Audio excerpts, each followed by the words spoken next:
ઓમ નમો નારાયણ. હું અરુણાબેન પી ગોસ્વામી સુરતથી તમારું સ્વાગત કરું છું અરુસ કિચનમાં. તો આજે આપણે બનાવશું બટેટા અને રાજગરાની સૂકી ભાજી. તો એના માટે આપણે આ બાફેલા બટેટા લીધા છે 4 થી 5. એને આપણે આ રીતે છાલ કાઢીને સુધારી લીધા છે. અને 1 કપ આપણે રાજગરાની ધાણી લીધી છે. અને આનો વિડીયો તમને આપણી ચેનલમાં મળી જાય કે રાજગરામાંથી ધાણી ઘરે કઈ રીતે બનાવી એમ.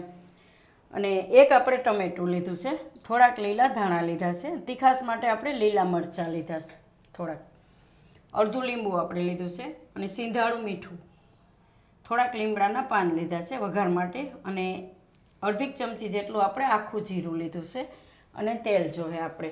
તો પહેલાં આપણે તેલ ગરમ મૂકી દઈશું. તો આ આપણે કઢાઈ લીધી છે, ગેસ આપણે ચાલુ કરશું અને આમાં આપણે તેલ નાખીશું. તો 1 ચમચા જેટલું આપણે તેલ નાખ્યું છે અને તેલને ગરમ થવા દેવું. તો તેલ આપણું ગરમ થઈ ગયું છે, એમાં આપણે પહેલાં જીરું નાખીશું અને મરચાં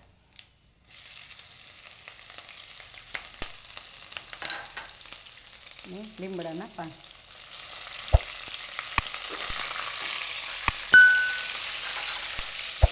હવે આપણે આમાં ટમેટાં નાખીશું.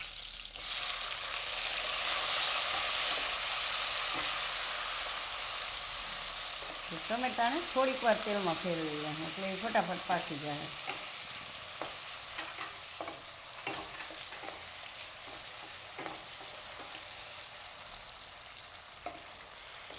એકાદી મિનિટ માટે આને પાકવા દેવાનું ટમેટાને આમાં. તો ટમેટાને આપણે થોડીક વાર પકાવી લીધા છે. તો આમાં આપણે હવે સિંધાળું મીઠું નાખી દઈશું અને લીલા ધાણા નાખી દઈશું. હવે આપણે એમાં બટેટા નાખી દઈશું બાફેલા અને આપણે મિક્સ કરી લઈશું. એટલે તેલમાં મીઠું નાખીએ ને એટલે આ બધામાં એકદમ સરસ મીઠું ચડી જાય એમ. સિંધાળું મીઠું.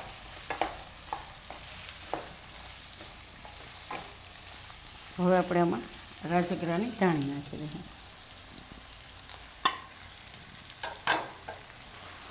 અને મિક્સ કરી લઈશું.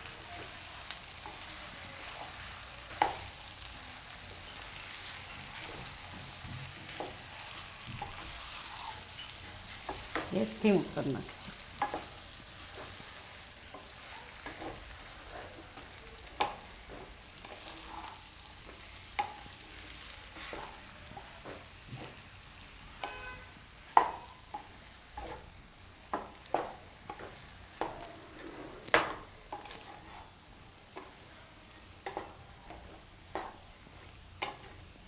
તો આમાં આપણે હવે ગેસ બંધ કરી દઈશું.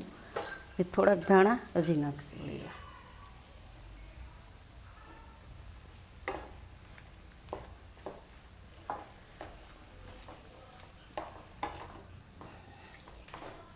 ઉપરથી આપણે લીંબુ નાખીશું.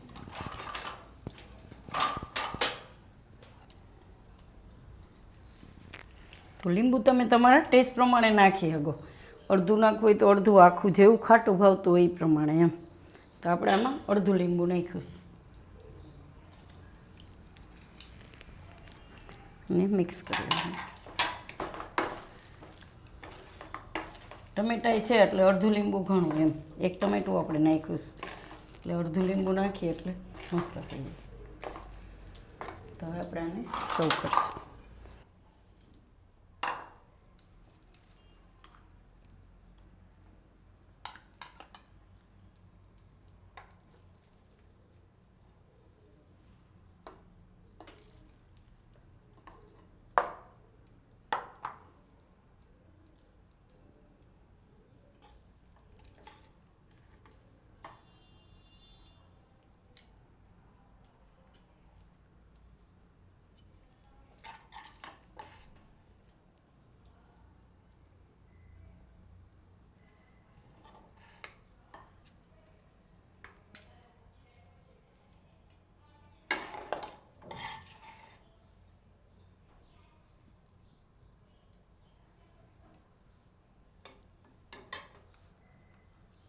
તો તૈયાર છે આપણી રાજગરા બટેટાની સૂકી ભાજી.